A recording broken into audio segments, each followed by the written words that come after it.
Aujourd'hui, nous allons donc voir 5 indices qui vont vous permettre de vous aider à déterminer si une femme timide est intéressée par vous. Vous allez voir que les indices que je vais vous donner ici sont parfois contre-intuitifs. Parce qu'il s'agit de femmes timides et parce que je suis Léo des Philogines et que ce que je vous dis, c'est inédit. Et vous le savez très bien. Avant de commencer cette vidéo, si vous ne l'avez pas déjà mis la main dessus, je vous invite à aller voir mon programme 3 semaines pour l'Indacro pour la rendre folle amoureuse de vous. Pourquoi je vous dis ça? Parce que le prix va commencer à augmenter progressivement à partir de la semaine prochaine. Voilà, on passe à la vidéo, les gars, j'espère que ça vous plaît. La plupart du temps, une fille qui est intéressée par vous, vous allez le voir. Il n'y a pas besoin d'avoir fait Harvard pour s'en rendre compte. Elle va être enthousiaste, elle va rire à toutes vos vannes, elle aura un grand sourire, tout le corps tourné vers vous. Mais quid d'une femme timide? La plupart des mecs sont à des dizaines d'années-lumière de se dire qu'une nana pourrait être nerveuse à l'idée de les voir, à l'idée d'aller boire un verre avec eux, pour la simple et bonne raison qu'elles sont attirées par eux en fait. Pas mal d'entre nous, quand on va à un rencard, on se dit bon allez, comment je vais l'impressionner, comment je vais la faire rigoler, comment je vais la ramener chez moi, comment je vais l'embrasser, etc. Mais on pense pas que la nana en face, elle est peut-être en train elle aussi de se poser des questions. Les genres de questions qu'elle va se poser ne sont pas exactement les mêmes que nous, c'est vrai, mais elle va s'en poser quand même. Elle va se demander est-ce qu'il me trouvera toujours aussi belle que lorsqu'il m'a vue la première fois? Est-ce que je vais pas passer pour une conne quand je vais lui dire ça? Est-ce qu'il va pas me trouver bizarre? Est-ce que ce que j'ai dit avant, c'était pas gênant? Est-ce qu'on aura des trucs à se dire tout simplement? Et s'il me trouve débile? Ça, c'est ce qu'on appelle de l'anxiété de performance. Il n'y a pas que nous, les mecs, qui l'avons au moment d'aborder la fille ou d'aller au rencard. Les filles l'ont aussi. Et dans la vie, je considère qu'il y a 2 types de femmes timides. Il va y avoir les femmes timides mignonnes, choupies, voilà, la nana qui se tortille qui rougit et puis qui se tortille le pull, voilà, toute gênée. Et puis vous allez avoir les filles timides, mais elles cheloues. Résolution du nouvel an, moins boire. Oh, arrêtez de fumer. Ah et tenir ces bonnes résolutions du nouvel an. Ah. Et arrêtez de parler à tort et à travers à des inconnus. En fait, arrêtez de parler tout court, point barre. C'est de ça dont on va parler dans cet indicateur. Ce sont les femmes qui sont intéressées par vous, mais qui vont l'exprimer de manière chelou, de manière bizarre. Et tellement bizarre que probablement que vous ne vous en rendrez même pas compte pour le coup. Alors je vous donne des exemples, et c'est là la difficulté, c'est qu'il y a plein d'exemples différents. Ça peut être une nana qui est froide quand elle vous parle, sérieuse, et quand bien même elle pourrait être super chaleureuse avec toutes ses copines, avec ses potes, etc. Et puis dès qu'elle se retrouve face à vous, bam, ça devient froid, sérieux, etc.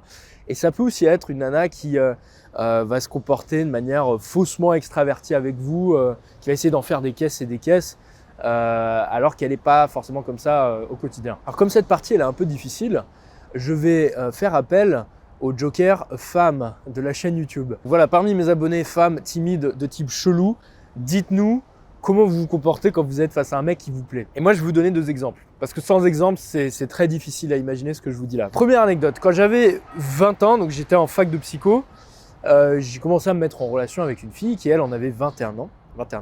Et elle avait très peu d'expérience avec les mecs. C'était une très belle femme, mais elle avait 0 expérience avec les mecs. D'ailleurs, c'était une fille qui était introvertie, qui n'était pas souvent entourée de mecs, qui sortait pas en soirée, qui avait voilà. Et donc on commence à se mettre en relation. Je croisais à la fac de temps en temps. Déjà, elle faisait semblant de pas me voir. Elle faisait toujours semblant de pas me voir.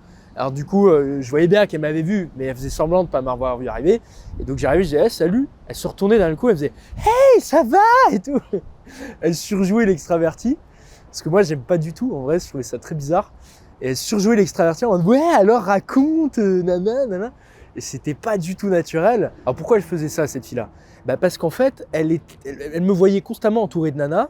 À la fac de psycho, c'est pas compliqué en même temps. Elle était persuadée que j'étais le mec populaire, complètement extraverti, et surtout que j'attendais de ma copine qu'elle soit extravertie. Et donc, il fallait que moi, j'aille lui dire, écoute, t'es pas obligé de surjouer l'extraverti. En fait, même ça me plaît pas tant que ça. Je préfère que tu sois plus cool, plus comme toi, quoi, normal. Et ça, c'est des choses qu'on comprend pas tout de suite. Moi, sur le moment, je m'étais juste dit, cette femme-là, elle est complètement superficielle. Non, en fait, elle n'était pas superficielle. Elle était juste intéressée par moi et c'était sa manière à elle d'essayer de me plaire, en fait. Alors, deuxième anecdote qui, pareil, m'est arrivée quand j'étais assez jeune. Justement, j'étais assez jeune et c'était l'époque où je faisais la connerie d'inviter les femmes au resto avant d'avoir couché avec. Grave erreur, les amis. Et du coup, bon, on va au resto et la nana fait la tronche. Alors qu'elle était à fond, quand je l'avais abordée, elle était à fond, etc. Et puis là, au resto, elle fait la tronche. J'avais jamais couché avec elle encore. Et à un moment, elle me sort une sorte de petite pique sarcastique, mais pas très sympa sur moi. Je sais plus ce que c'est, mais je sais que c'était un truc pas sympa. Et du coup, je me lève, je dis bah allez, c'est bon, je me casse. Depuis tout à l'heure, tu fais la tronche et là, tu m'agresses, quoi, tu m'insultes. Donc, je me suis barré. Et en fait, le soir, je reçois un pavé de sa part, un énorme pavé par texto où elle m'explique voilà, en fait, Léo, je t'explique, je suis quelqu'un de très timide, ça se voit pas, mais je suis quelqu'un de très timide. Et face à toi, bah, tu me plais, et face à toi, je sais pas trop comment réagir. Du coup, c'était ma manière à moi d'essayer de mettre l'ambiance un peu, mais bon, apparemment ça a foiré. Et moi j'étais persuadé que cette nana n'était pas intéressée. Si elle m'avait pas écrit ce texto, j'aurais jamais pu interpréter ça comme étant une manière à elle foireuse et maladroite d'essayer de mettre l'ambiance et de me plaire en fait. Donc c'est pour ça que vous comprenez bien que une fille timide ou introvertie qui est intéressée par vous peut l'exprimer de manière très contre-intuitive. Parfois même, elle n'a pas du tout envie que vous le sachiez. Ça, c'est 2 exemples particuliers, mais peut-être même que vous avez une fille dans votre entourage qui serait tétanisée à l'idée que vous sachiez qu'elle est intéressée par vous. Si vous identifiez un énorme décalage entre la fille quand elle est en face de vous et la fille par texto, c'est-à-dire une fille en face de vous un peu froide, évitante ou peu importe, et une fille par texto qui est beaucoup plus chaleureuse et qui s'investit plus, alors là, effectivement, vous pouvez peut-être vous dire que vous avez face à vous une femme timide qui est intéressée par vous. Donc voilà pour cette partie qui est un petit peu ambiguë. Je compte beaucoup sur les messages des filles en commentaire pour nous éclairer là-dessus. Allez, on attaque le 2e conseil. En fait, si tu veux, mes cheveux peuvent prendre 1500 combinaisons possibles. C'est comme un Rubik's Cube, faut trouver le... Ouais, grave. Indice numéro 2. Et oui, j'ai une coupe différente à chaque indice, c'est pour vous divertir. Vous savez, vous pouvez avoir une nana qui va être super loquace et bavarde avec ses copines, avec ses potes, voire même avec d'autres gars, puis face à vous se retrouver muette comme une carpe. C'est pas forcément un signe de désintérêt. Et là, on recontextualise avec notre nana timide et ou introvertie. Et ben, faut faire preuve d'un peu d'empathie. Si ça se trouve, cette fille-là, pourquoi est-ce qu'elle est muette ? Bah parce qu'elle est prise peut-être par l'anxiété, peut-être qu'elle est victime d'anxiété de performance face à vous. Elle a peut-être peur de dire une bêtise. Elle a peut-être peur de dire un truc gênant, une connerie. Soit elle n'est pas super à l'aise de manière générale avec tout le monde, et encore moins avec vous parce que vous lui plaisez. Soit c'est une fille qui est très à l'aise avec les mecs, mais dès qu'elle se retrouve face à un mec qui lui plaît, bam, ça devient une catastrophe. Et ça, encore une fois, nous les mecs, on n'y pense pas parce qu'on se met pas assez à la place des filles. On est centré sur nous et c'est normal. On se dit mince, comment je vais faire pour lui plaire, etc. Mais on se dit pas, peut-être que face à moi, la fille, bah, elle est un peu gênée, un peu timide. Et peut-être même qu'elle va essayer à tout prix de trop parler pour éviter de dire des bêtises. Et donc, qu'est-ce qu'elle va faire ? Eh ben, elle va vous inviter à parler. Elle va vous pousser à parler. Ne prenez pas systématiquement le silence d'une nana comme un signe de désintérêt. Il faut vraiment le contextualiser à la personne que vous avez en face de vous. Effectivement, si vous avez une femme timide, c'est pas nécessairement un signe de désintérêt. Et là, dans ce cas de figure, qu'est-ce qui va se passer ? Ben, elle fera tout pour vous pousser à parler. Peut-être même qu'elle vous encouragera à lui couper la parole parce qu'elle n'a pas envie de parler. Elle a juste envie de vous écouter. Et ça, c'est un service que vous devez rendre à la femme timide. Vous devez monopoliser la parole pour son bien. Il y a des études d'ailleurs qui montrent que le fait de ne pas parler, de simplement écouter quelqu'un, eh bien ça détend, ça ralentit le rythme cardiaque. Et moi, j'ai envie que vous offriez ce luxe aux nanas timides et introverties qui sont intéressées par vous. C'est en tout cas ce que j'ai fait à chaque fois que je me suis retrouvé dans des rencarts avec des filles qui étaient toutes timides. Ben, je faisais en sorte déjà de ne pas forcément les mettre face à moi pour ne pas les mettre trop mal à l'aise et surtout de monopoliser la parole. Voilà, je leur laisse le temps de se détendre. Et elles en sont ravies. Alors j'avais une petite copine à l'époque qui était très très timide et pour le coup qui correspondait parfaitement à l'archétype mais de la timide mais mignonne, pas de la timide chelou. Donc elle pour le coup elle était vraiment toute choupie, ça se voyait sur son front qu'elle était toute timide, elle rougissait tout le temps, elle se tortillait comme ça et puis elle parlait très peu. Donc lors de nos entrevues, c'était évidemment moi qui monopolisais la parole pour son bien, elle était ravie. Donc je parlais 90% du temps. Et un jour, pour rigoler, donc ça devait faire 30 minutes que j'étais en monologue. Et là, je décide de m'arrêter de parler.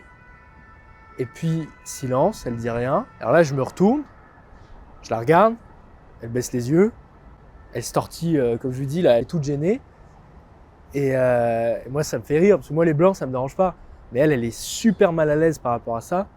Et là, elle me dit un truc trop mignon, elle me dit « Parle, s'il te plaît, parle !» Je trouve ça trop chou. C'est pour ça, les gars, je vous dis, j'insiste sur la tchatch. La tchatch, c'est vraiment quelque chose qui vous rend beau et séduisant auprès de toutes les nanas, mais c'est quelque chose qui est indispensable si vous aimez passer du temps avec des femmes timides et introverties. Elles en ont besoin en fait, c'est un luxe que vous devez leur offrir parce qu'elles ne le feront pas à votre place.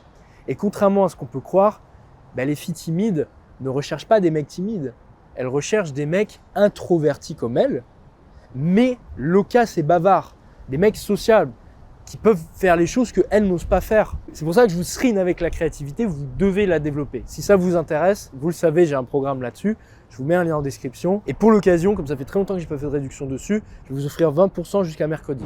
Donc là, je vais vous demander cette fois de regarder les pupilles, et plus particulièrement la dilatation des pupilles. Quand vous voyez quelque chose qui vous plaît, face à vous là, que ce soit de la nourriture, que ce soit un humain avec qui vous avez envie d'avoir du sexe, eh bien, votre corps va libérer de l'ocytocine, de la dopamine, et ça va se voir au niveau des yeux.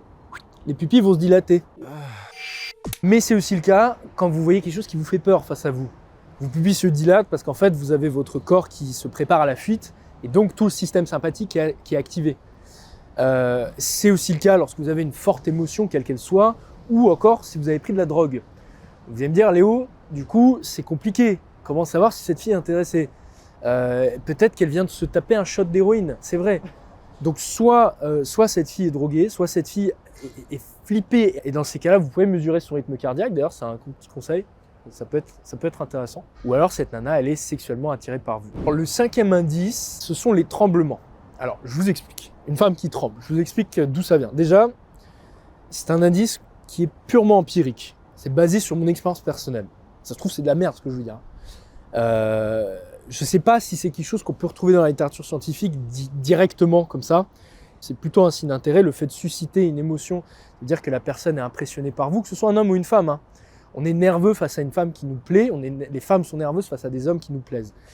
Les tremblements, du coup, ce serait une expression de la nervosité. Alors, ça a dû m'arriver 3 ou 4 fois, en tout cas, des tremblements que j'ai identifiés, parce que ça se trouve, j'ai eu des filles qui tremblaient, mais je ne l'ai pas vu, c'est subtil, hein. Et à chaque fois, ça m'est arrivé, donc c'était chez moi, sur mon canapé, et à tous les coups, et je dis pas ça pour me la péter, hein, c'est vraiment pour que vous compreniez à quel point je considère cet indicateur comme un énorme signe d'intérêt. À chaque fois, ça s'est produit 1 heure avant de coucher avec la fille, à peu près, hein, grosso modo, et à chaque fois que j'ai couché avec ces filles-là, de ce que je me souviens, elles étaient vraiment à fond au lit, c'est-à-dire qu'elles prenaient énormément de plaisir. Elles se sont complètement lâchées. Et c'était toujours des femmes timides et introverties. Je l'interprète de la manière suivante, c'est que ces filles-là étaient nerveuses parce qu'elles étaient un peu impressionnées, elles étaient intéressées par moi, elles ne voulaient pas faire de faux pas ou quoi que ce soit. Et quand on est nerveux, il faut bien comprendre une chose, la température corporelle, elle baisse. Et quand cette chose-là se produit, en général, je vais faire plusieurs choses. Déjà, je ne vais pas faire la remarque, je ne vais pas mentionner le fait que j'ai vu qu'elle tremblait parce que je ne veux pas la stresser encore plus. En revanche, ce que je vais faire, c'est que je vais lui demander si elle est à l'aise. Parce que j'aimais toujours l'hypothèse que peut-être cette fille-là, elle est tétanisée, elle n'a pas du tout envie d'être là avec moi. Peut-être, ça peut être le cas. Donc je lui demande, ça va, t'es à l'aise? Est-ce qu'il y a quelque chose que je peux faire pour te mettre à l'aise? Est-ce que tu es sûr que tout va bien, etc. Une fois que j'ai identifié que la nana était bien avec moi, qu'elle était bien, qu'elle était à l'aise, je vais monter le chauffage déjà pour la réchauffer, et puis je vais la prendre dans mes bras aussi pour la réchauffer, pour la détendre et puis pour la réchauffer. Donc voilà, c'est un indice qui est particulier, qui peut, selon le contexte, laisser penser que la fille n'a pas du tout envie d'être là avec toi, et c'est pour ça qu'il faut bien lui poser des questions, il faut bien s'assurer qu'elle est à l'aise là avec vous, qu'elle passe un bon moment, et si c'est le cas, la rassurer. Si c'est pas le cas, évidemment, lui dire t'inquiète, tu peux t'en aller à tout moment. Et dernière chose que je dirais pour terminer sur cette partie-là, la dernière fille que j'ai vue trembler chez moi, en fait, c'est elle qui m'a demandé si on pouvait coucher ensemble. D'elle-même, elle m'a dit tu veux qu'on fasse l'amour? Elle m'a dit ça comme ça. Alors, j'étais hyper surpris et en même temps, j'étais pas surpris parce que c'est ça qui est marrant chez les introvertis, c'est qu'en général, les femmes introverties, elles ont des fois des comportements un peu chelous, un peu aléatoires, comme elles sont un peu nerveuses. Et je pense qu'elle, c'est ça un peu, c'est la nervosité qui s'est exprimée. En même temps, le désir, c'est un mélange des deux. Et moi, ça me plaît. En tout cas, les filles, n'hésitez pas à le faire parce que c'est vrai que la plupart du temps, c'est nous les mecs qui faisons le boulot. Donc ça fait plaisir quand une nana prend les devants, ou alors les nanas qui ont des comportements un peu différents, ça fait toujours plaisir en tout cas. Alors on va conclure avec cette belle péniche dans le dos. La conclusion de cette vidéo, c'est de dire que une femme timide ou introvertie qui est intéressée par vous, Ça peut être très difficile à identifier. Retenez bien une chose, c'est que tous ces conseils isolés ne servent à rien. Si vous les prenez chacun de manière isolée, ça ne vous donnera pas forcément d'indices.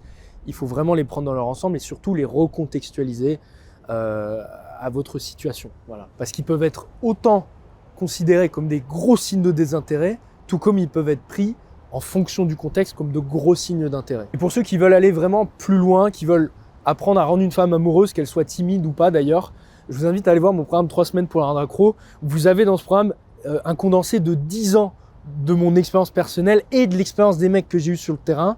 C'est 10 années d'expérience d'un mec qui a passé littéralement sa vie à essayer de comprendre les nanas. Ce programme, il va beaucoup plus loin que la chaîne YouTube, d'accord? La chaîne YouTube, c'est orienté théorie. C'est presque même un peu plus philosophique qu'autre chose. Dans le programme, il y a une méthode, c'est structuré et c'est orienté pratique. Je vous avais dit il y a quelques mois que ce programme ne resterait pas au prix dérisoire auquel il est actuellement. J'avais dit que je laisserais ce prix le temps que ma communauté puisse y accéder. Je considère aujourd'hui que le gros de ma communauté y a eu accès, donc je vais commencer progressivement à augmenter le tarif. Ça va commencer la semaine prochaine. Et dernière chose à dire, pour ceux qui ont déjà accès à 3 semaines pour un accro, dites-nous en commentaire votre avis là-dessus, qu'est-ce que vous en avez pensé? Ça m'intéresse, je lis tous les commentaires, vous le savez. Et puis voilà, je pense que je vous ai tout dit. Je vous souhaite un très bon dimanche ensoleillé, je l'espère, et je vous dis à bientôt.